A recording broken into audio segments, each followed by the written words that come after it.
Amis de la récup, bonjour. C'est la 10e fois que je fais cette vidéo. Je vous jure, j'en ai marre. J'en ai marre.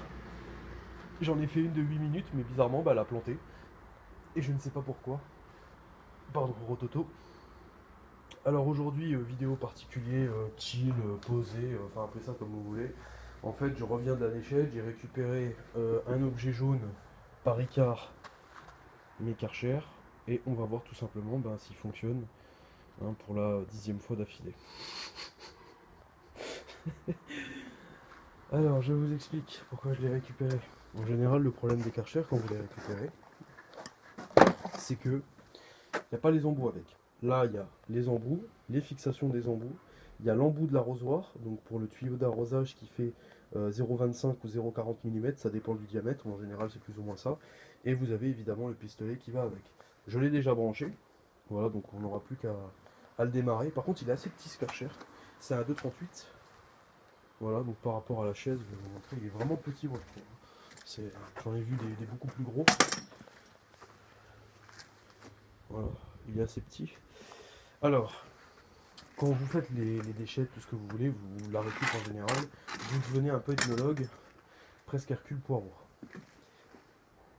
Je peux vous dire de source sûre que ce Karcher n'a jamais été dans le gazon. Pourquoi? Parce que les roues sont abîmées au milieu, c'est-à-dire que ça a été fait uniquement pour le lavage des terrasses ou des façades, que les deux embouts là qui sont avec ce Karcher ont été vendus exprès pour faire justement le lavage de carrelage mural ou au sol. Donc je reviens à ce que je disais tout à l'heure. Donc à mon avis, ça c'est un Karcher qui a été utilisé une ou deux fois, qu'on a acheté vite fait comme ça. Et voilà. La maladie des Karcher est extrêmement simple à détecter. S'il n'y a pas d'électricité qui passe dedans, bon, s'il y a de l'électricité qui passe dedans, vous êtes sûr qu'il fonctionne votre Karcher. Pourquoi?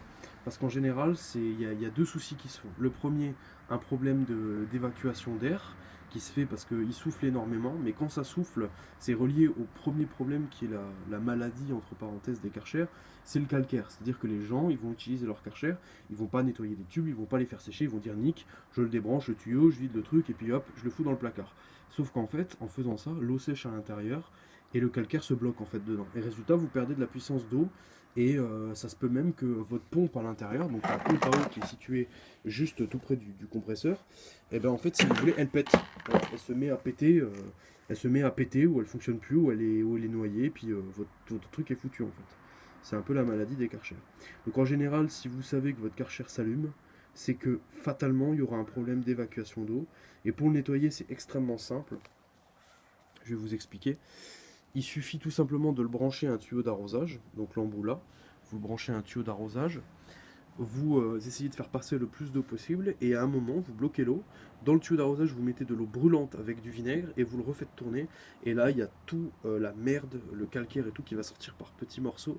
Il faut y aller par à coup en fait pour éviter justement de niquer la pompe comme je vous ai expliqué. Et voilà, et votre Karcher est nettoyé, nickel, et puis prêt à être utilisé. Donc voilà, donc ça c'est la récup de la journée. Voilà, j'avais envie de vous faire cette petite vidéo tranquille. À savoir que je peux pas utiliser aujourd'hui, enfin vous faire un test complet de ce Karcher. Pourquoi? Parce que il me manque un tuyau d'arrosage. Voilà, donc je peux pas l'utiliser. Mais de toute façon, comme je vous ai dit, s'il démarre, c'est tout bénef. Alors il est branché. Putain, il est lourd comme ce coup. Pour sa taille, il est branché. Donc on va le démarrer. Alors je vous préviens juste, faites gaffe à votre oreille si vous portez un casque ou quoi que ce soit. Parce qu'en général, ça souffle violent les Karcher. Voilà. Vous êtes prêts? C'est parti.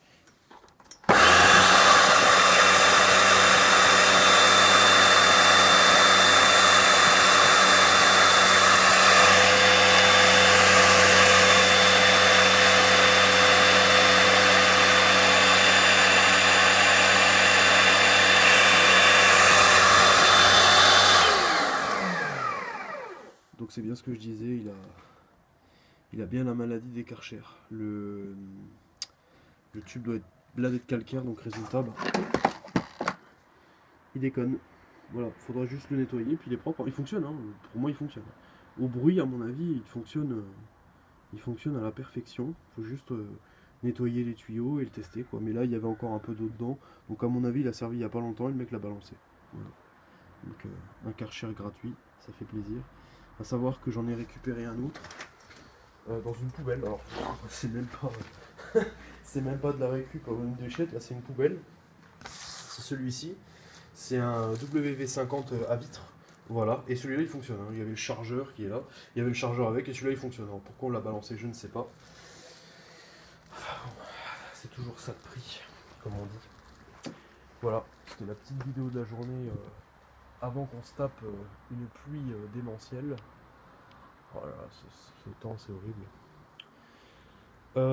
D'ici quelques temps, je sais pas trop quand, je vais faire une vidéo très longue, je pense, chill sur le PC. Je suis en train d'y penser parce que j'ai vraiment envie de la faire. Et ce que je ferai, c'est que si vous avez des questions, par exemple par rapport à la récup, par rapport à plein de choses, etc., vous me laisserez des messages et j'en ferai une vidéo et je vous parlerai, je vous répondrai. Et puis voilà, j'avais envie de faire ça depuis longtemps. Sur ce, je vous dis à la prochaine pour de nouvelles aventures.